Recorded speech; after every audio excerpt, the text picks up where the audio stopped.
Hello everybody, welcome to our Enshrouded survival guide. So we're going over a location today, Saline Springs being the location itself.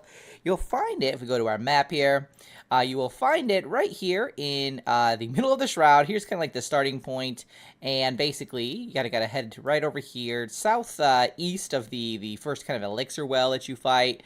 It's just like this little like outpost kind of thing, like middle of the shroud. And there's a few things here that you might want to pick up, especially if you are like kind of like on a completionist kind of playthrough. So let's go ahead and see what we can discover here.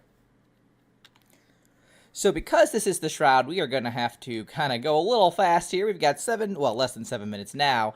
So starting off, you are going to find two kind of types of enemies here. You're going to fight like the little critter guys as well as the Fel. I've already cleared them out, so they shouldn't be bothering us, but you will have to, do that yourself. There's a few bug nests as well, so make sure you clear those out too.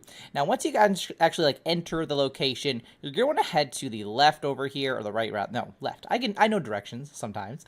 You're going to have probably like a copper axe or just something or even a pickaxe just to get through some of those planks there to enter this room. And there's two things we're going to need here. The first is this silver chest, which you do need a lockpick to unlock, so let's go ahead and use ours and gather our goodies here, which we get a forest longbow. Alright, we'll take it. There's also a piece of lore from Balthazar that reads, "Smothered and devoured by obscurity." And it reads, "The shroud swallows all, even us. We become lost to dusk, vanish, and morph into a sea of cornflower-stained twilight.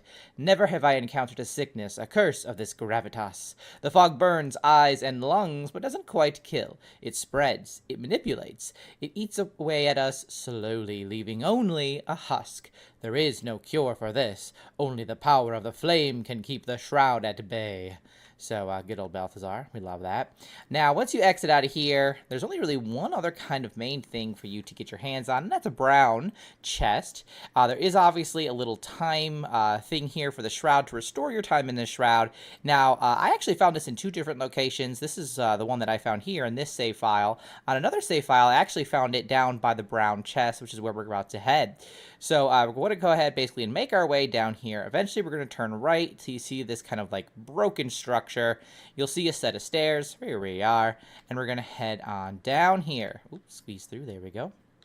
Now, this is actually where I found the other, like, shroud time booster was in this room. It was, like, chilling on this shelf. So, if you don't see it up there, you might see it in here. But if we keep going, we're going to see here is our brown chest. Let's go ahead and open it up. For my little random roll, I got a mana potion, as well as an ice bolt, and some heal channel. And looks like I unlocked that, so apparently I have not picked it up before, so good to know.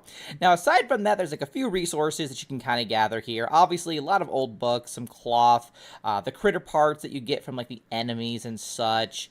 And then obviously, if you want to harvest, you can harvest some of this blue stuff to get some mycelium. So kind of like some basic resources here. Not really worth the time, I would say, especially if you're kind of limited on time in the shroud. But those are kind of like the major things here in Saline Springs, which is really not that much. It's kind of like a pass-through town, I would say. But if you do need to extend your time in the shroud, at the very least, there's a little time boost here for you to help you continue to make your way through. Not that I would use it, because literally the exit to the shroud is going to be just right over here on the other side of this bridge. So I guess it's there if you're really desperate, but otherwise, like I said, it's right there. And as a final little note, do be careful, because this place is surrounded by wolves apparently, but also some lava Deadly Shroud basically right on down there. So be very careful while you are traveling down there, because you don't want to fall and then die and then be super dead. But that is the Saline Springs location. So grab what you got to grab and then just move on. But until next time, I will see you guys, and do keep surviving and keep thriving.